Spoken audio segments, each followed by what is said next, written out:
alguns detalhes envolvidos no contexto do Salmo 11 que você provavelmente já saiba. Por esta ocasião, Davi já havia sido declarado o futuro rei de Israel e isso não agradou em nada ao rei Saul. Como se não bastasse as honras oferecidas pelo povo após a derrota de Golias, Israel tomara conhecimento de outros feitos do jovem pastor de ovelhas que se tornara um grande guerreiro. Do outro lado desta história, a desobediência de Saul fez com que Deus o abandonasse e tornasse clara a promessa de que o trono seria tomado de sua família e nenhum de seus descendentes se tornaria rei em seu lugar. Ao contrário de Jonatas, seu filho, Saul passou a alimentar um profundo ódio por Davi e decidiu persegui-lo por todas as partes do reino com a intenção de matá-lo. Nesse meio tempo, enquanto fugia de um lado para outro, Davi soube que a cidade de Keila estava sob ataque filisteu. Consultou o Senhor para saber o que deveria fazer e foi orientado por Deus a sair em socorro dos habitantes daquela cidade. Davi e seus homens pelejaram contra o exército filisteu e Deus o conduziu a uma vitória esmagadora. O mais interessante é que o povo de Keila decidiu agir de maneira ingrata com aqueles homens que haviam acabado de defendê-los de um ataque inimigo. Com medo do que Saul pudesse fazer com toda a cidade por causa de Davi e seus homens, decidiram que entregariam o inimigo do rei na primeira oportunidade que tivesse. Enquanto Saul se preparava para marchar com um grande exército na intenção de cercar e destruir Keila caso Davi não se entregasse, o autor do Salmo 11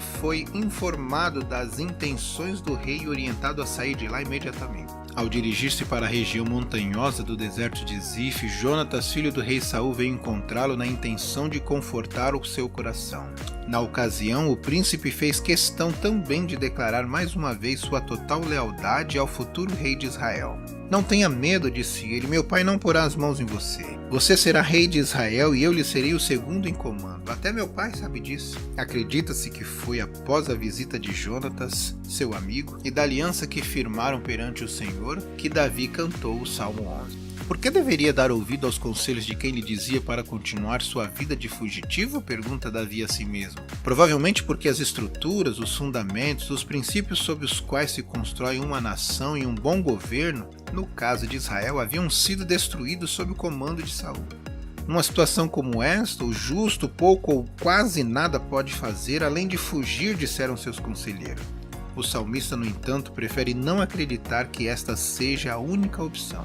O Senhor está no seu santo templo, o Senhor tem o seu trono nos céus, seus olhos observam, seus olhos examinam os filhos dos homens. Salmo 11, verso 4. Davi está certo de que nada passa desapercebido ao olhar de Deus. Ele sabe que os justos, ainda que sob perseguição, têm um protetor no céu a quem podem apelar a qualquer momento. Ainda que alguns de seus homens tivessem demonstrado preocupação quanto à segurança de seu pequeno exército, Davi tinha toda a confiança depositada em Deus. Ele conhecia o seu Criador. Acabo de me lembrar de John Knox, o corajoso reformador da Escócia, e sua intrepidez e destemida oposição a Maria, rainha daquela terra. Knox foi um sacerdote católico que se convenceu de haver erros no romanismo e se tornou o grande líder da reforma na Escócia. Como resultado dessa sua oposição, ele foi compelido a passar 10 meses como um sentenciado numa galé francesa, sofrendo durante este tempo opressão, miséria e o que ele chamava de tormentos que permanentemente prejudicaram sua saúde. Uma vez, quando a galé na qual ele navegava estava relativamente próximo da Escócia, achava-se tão doente que poucos tinham esperança de que ele se restabelecesse novamente. Um companheiro então pediu que ele olhasse a terra e dissesse se a conhecia. Knox respondeu: sim, a conheço muito bem, pois vejo a torre com os hinos da igreja onde Deus pela primeira vez em público abriu a minha boca para sua glória. E estou inteiramente persuadido de que, embora fraco como agora me acho, não deixarei esta vida até que minha língua glorifique seu nome no mesmo lugar.